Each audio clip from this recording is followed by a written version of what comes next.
Subsidiary books में सबसे important चीज जो है वो है कैश बुक। हमने ये पढ़ा था कि ट्रांजैक्शंस को रिकॉर्ड करने के लिए दो ऑप्शन है बिजनेसमैन के पास, या तो वो सारे ट्रांजैक्शन जर्नल में रिकॉर्ड करें या फिर सब्सिडरी बुक्स बनाए, यानी जर्नल को सब डिवाइड कर दें। इनको स्पेशल पर्पस बुक्स भी बोलते हैं कि जितने आपके क्रेडिट परचेस है उसके लिए एक परचेज बुक बन जाए, क्रेडिट सेल्स के लिए सेल्स बुक बन जाए। ऐसे हर एक पर्पस के लिए अलग बुक बना सकते हैं जिनको स्पेशल पर्पस बुक या फिर सब्सिडरी बुक्स बोलते हैं। सब डिवीजन ऑफ जर्नल भी बोलते हैं, क्योंकि हमारा ऑप्शन है ये कि या तो जर्नल में सब कुछ रिकॉर्ड करें या फिर जर्नल को सब डिवाइड कर लें। अब उसमें जो सबसे इंपॉर्टेंट एक पार्ट है वो है कैश बुक। बिजनेस कोई सा भी हो उसका ट्रांजेक्शन कैश और बैंक के थ्रू होता ही है ना। हो सकता है कि उधार में खरीदता नहीं हो, उधार में बेचता नहीं हो, लेकिन ये बिल्कुल नहीं होगा कि उसमें कैश का कोई ट्रांजेक्शन ना हो बिजनेस में। तो हर बिजनेस के पास कैश के ट्रांजेक्शन भी हैं और बैंक अकाउंट के थ्रू भी ट्रांजेक्शन होते हैं। अब उनको हम चाहें तो जर्नल में सारे ट्रांजेक्शन अगर रिकॉर्ड कर रहे हैं तो वो भी कर सकते हैं, और चाहे तो कैश अकाउंट और बैंक अकाउंट से रिलेटेड सारे ट्रांजेक्शन्स को हम सेपरेट एक बुक में भी रिकॉर्ड कर सकते हैं जिसका नाम है कैश बुक। कैश बुक जब एक बिजनेसमैन बनाएगा तो उसके पास अलग अलग बहुत सारे ऑप्शन है, वो हम यहाँ पर टाइप्स में देखेंगे। सबसे पहली चीज जो कैश बुक है वो सब्सिडरी बुक है एक टाइप की, यानी आप जर्नल का एक पार्ट अलग कर सकते हो कैश और बैंक ट्रांजेक्शन्स का, जिनको हम कैश बुक बोलते हैं। अब एक क्वेश्चन ये आता है कई बार कि कैश बुक जर्नल का पार्ट है या लेजर का पार्ट है। तो देखिए, इसके लिए पहले ये समझें कि जर्नल क्यों बनाया जाता है और लेजर क्यों बनाया जाता है। जर्नल का मेन पर्पस है सारे ट्रांजेक्शन्स को सिस्टमैटिकली क्रोनोलॉजिकल ऑर्डर में रिकॉर्ड करना, कि मुझे डेट वाइज सारे सिस्टमैटिक ट्रांजेक्शन मिल जाए कि किस ट्रांजेक्शन से कौन से अकाउंट्स पे इंपैक्ट गया है, कौन सा अकाउंट डेबिट हुआ है, कौन सा क्रेडिट हुआ है। ये पर्पस है जर्नल का। अब क्या कैश बुक ये पर्पस पूरा करती है? तो कैश बुक भी सिस्टमैटिकली सारे कैश ट्रांजेक्शन्स को रिकॉर्ड करके देती है, और क्रोनोलॉजिकल ऑर्डर में आप अगर कैश ट्रांजेक्शन्स को ढूंढना चाहें तो कैश बुक में आपको मिल जाएंगे। यानी जर्नल का पर्पस तो पूरा कर दिया उसने, यानी cash book is a book of original entry. उसके बाद दूसरी चीज ये आती है लेजर का क्या काम। लेजर का काम है क्लासिफिकेशन। क्लासिफिकेशन यानी एक पर्टिकुलर अकाउंट से रिलेटेड सारे ट्रांजेक्शन, एक किसी पर्सन, किसी इनकम, किसी एक्सपेंस से रिलेटेड सारे ट्रांजेक्शन मुझे एक प्लेस पर मिल जाए। तो कैश, और दूसरा ये काम होता है मेन कि बैलेंस पता चल जाए मुझे कि लेना बाकी या देना बाकी कितना है, किस चीज का कितना बैलेंस है। अब अगर कैश बुक की बात करें तो कैश बुक हमको कैश और बैंक से रिलेटेड सारे ट्रांजेक्शन एक प्लेस पर जमा कर देती है क्या? यस, हमको सारे ट्रांजेक्शन एक जगह मिल जाते हैं डेबिट और क्रेडिट के फॉर्म में, कि कौन से ट्रांजेक्शन में ये अकाउंट डेबिट हुआ है, कौन से ट्रांजेक्शन में क्रेडिट हुआ है। हम फॉर्मेट भी देखेंगे, कैश बुक का फॉर्मेट जर्नल से ज्यादा लेजर से मैच करता है। दूसरा ये कि क्या मुझे कैश और बैंक का बैलेंस मिल जाएगा?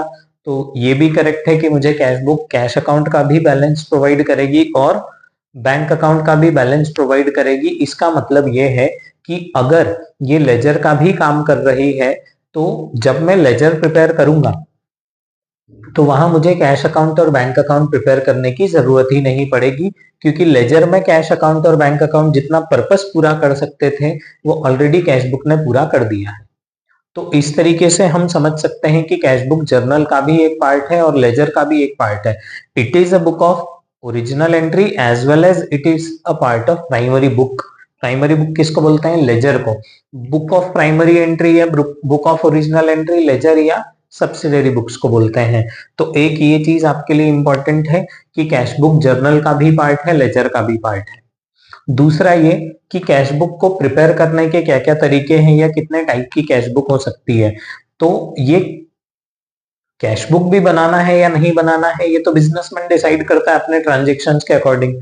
वो चाहे तो सारे ट्रांजेक्शन जर्नल में रिकॉर्ड कर सकता है, लेकिन बिजनेस का वॉल्यूम, बिजनेस का साइज बढ़ने पर, ट्रांजेक्शन्स का वॉल्यूम बढ़ने पर, नेचर ऑफ ट्रांजेक्शन बहुत अलग अलग वेराइटी होने पर क्या करते हैं, हम जर्नल को डिवाइड कर देते हैं। तो कैश बुक बनाना ही अपने आप में एक ऑप्शन है। तो कैश बुक के अंदर क्या क्या हमको कॉलम्स लेना है, क्या क्या ट्रांजेक्शन लेना है, किस टाइप की कैश बुक बनाना है, वो भी बिजनेसमैन के ऊपर है, उसके बिजनेस के ट्रांजेक्शन्स पर डिपेंड करता है कि वो कौन सी कैश बुक प्रिपेयर करें? तो सबसे पहले है सिंपल या सिंगल कॉलम कैश बुक, जिसमें किसी एक चीज का हिसाब रखा जा सकता है। या तो सिर्फ कैश का हिसाब रख लो या फिर सिर्फ बैंक का। अब कैसे डिसाइड करेगा बिजनेसमैन कि मैं कैश वाली कैश बुक बनाऊं या बैंक कॉलम वाली बनाऊं, सिंगल अगर बनाना है तो अगर वो रेगुलरली मैक्सिमम ट्रांजेक्शन कैश में करता है, बैंक के बाय चांस ही कभी ट्रांजेक्शन होते हैं, तो वो कैश ओनली बना ले, बैंक के ट्रांजेक्शन जर्नल प्रॉपर में लिख लेगा। ये आपने पढ़ा है सब्सिडरी बुक्स में कि जो कहीं नहीं जाएगा वो कहाँ जाएगा, जर्नल प्रॉपर में, अगर आपने सब्सिडरी बुक्स प्रिपेयर करी है तो कोई ट्रांजेक्शन छूटने वाला नहीं है। ये चीज ध्यान रखें कि मैंने कैश ओनली बना लिया तो बैंक के ट्रांजेक्शन तो छूट गए, छूटेंगे नहीं, वो कहाँ जाएंगे, जर्नल प्रॉपर में। अगर मैं ज्यादातर ट्रांजेक्शन चेक्स के थ्रू करता हूँ, बाय चांस ही कोई कैश का ट्रांजेक्शन करता हूँ, तो कौन सी बुक बना लूं, cash book with bank column only, जिसमें सिर्फ बैंक के कॉलम के ट्रांजेक्शन रिकॉर्ड हो रहे हैं। बाय चांस अगर कैश का ट्रांजेक्शन आ गया तो जर्नल प्रॉपर में चला जाएगा। ठीक है। सबसे इंपॉर्टेंट कैटेगरी है डबल कॉलम कैश बुक की। डबल कॉलम कैश बुक में हम कैश और बैंक एक साथ लेकर आ सकते हैं। डबल कॉलम कैश बुक भी अगर सीबीएसई में आप देखेंगे एक ही ऑप्शन है, कैश एंड बैंक का। यहाँ पर मैं सब कुछ कॉम्प्रिहेंसिव ले रहा हूँ, स्टेट बोर्ड या सीबीएसई दोनों को अलग अलग कंसीडर नहीं करके सबके कॉन्सेप्ट एक साथ ले रहे हैं कि अगर कैश और बैंक दोनों में ही आपके ट्रांजेक्शन होते हैं और आप दोनों को मिलाकर एक कैश बुक मेंटेन करना चाहते हो, तो आप कैश एंड बैंक कॉलम वाली कैश बुक बना लो, जो कि डबल कॉलम कैश बुक का एक टाइप है। अब इसके अलावा एक चीज है डिस्काउंट। डिस्काउंट को समझे, डिस्काउंट अलाउड और डिस्काउंट रिसीव दो अलग अलग अकाउंट मेंटेन करना ज्यादा बेटर माना जाता है बजाय एक ही डिस्काउंट का अकाउंट मेंटेन करने के। तो कैश बुक के साथ डिस्काउंट का क्या रिलेशन, आप समझिए। ट्रेड डिस्काउंट को तो हम यूं भी रिकॉर्ड ही नहीं करते हैं, है ना।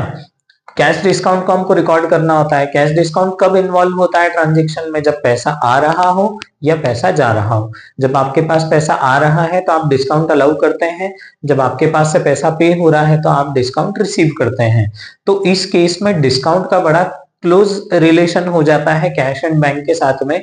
तो हम एक चीज ये भी कर सकते हैं कि कैश और बैंक के साथ में एक कॉलम डिस्काउंट का भी बना ले।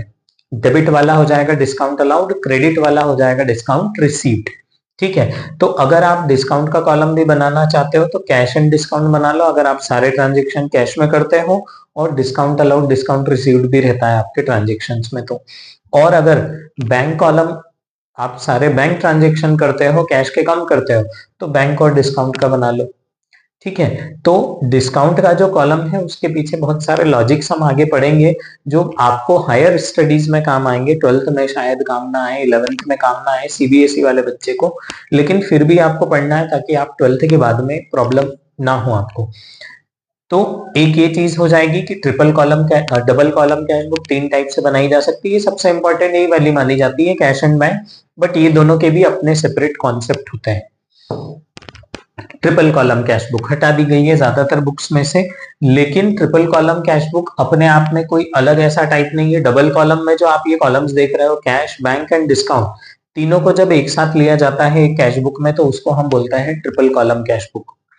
उसके अलावा एक बहुत सेपरेट कॉन्सेप्ट है, अलग कॉन्सेप्ट है पेटी कैश बुक का, कि बिजनेस के छोटे मोटे खर्चे बार बार, बहुत छोटे अमाउंट्स के खर्चे होते हैं, बार बार होते हैं, हमारी मेन कैश बुक में जगह घेरते हैं, कोई मतलब नहीं होता है, बार बार हमको उनको रिकॉर्ड करना पड़ता है। तो उसके लिए एक सेपरेट सिस्टम क्रिएट कर देते हैं हम, जिसके लिए बनती है पेटी कैश बुक। पेटी कैश बुक को बनाने के भी हम दो तरीके पढ़ेंगे। एक सिंपल होती है जिसमें सारे छोटे छोटे खर्चों को रिकॉर्ड किया जाता है, और एक एनालिटिकल होती है जिसमें हर एक टाइप के खर्चे का कॉलम सेपरेट बनाया जाता है कि ये खर्चा अगर कन्वेंस का है, आने जाने का खर्चा है ना, वेजेस का है, फ्रेट का है, सामान को लाने का ले जाने का खर्चा, तो हर एक खर्चे का अलग कॉलम बनाते हैं, उसको हम बोलते हैं एनालिटिकल पेटी कैश बुक। तो आगे हम ये सारी टाइप की कैश बुक्स के अलग अलग कॉन्सेप्ट पढ़ेंगे कि अगर मैं सिंगल कॉलम कैश बुक बना रहा हूं तो ट्रांजेक्शन्स को कैसे रिकॉर्ड किया जाएगा, डबल कॉलम बना रहा हूं तो कैसे किया जाएगा। इन सब को एक साथ कॉम्प्रिहेंसिव फॉर्म में भी पढ़ना जरूरी है। उसका रीजन ये है कि कई ऐसे ट्रांजेक्शन होंगे जो सिंगल कॉलम में अलग तरीके से रिकॉर्ड होगा, डबल कॉलम में अलग तरीके से रिकॉर्ड होगा। उसमें भी कैश एंड बैंक है तो अलग तरीके से रिकॉर्ड हो रहा है, कैश एंड डिस्काउंट है तो अलग तरीके से। तो आपको सारे कॉन्सेप्ट पता होना चाहिए, तो आप न्यूमेरिकल इजीली कर सकते हो, है ना। अगर आपको जर्नल अच्छे तरीके से समझ में आया है, स्पेशली जर्नल के कैश एंड बैंक ट्रांजेक्शन खास, तो आपको इसमें बहुत ज्यादा प्रॉब्लम नहीं आने वाली है। तो इसके बाद हम सिंगल कॉलम कैश बुक के बारे में पढ़ेंगे, फॉर्मेट क्या है, कैसे रिकॉर्ड करना है ट्रांजेक्शन्स को, वो सारी चीजें।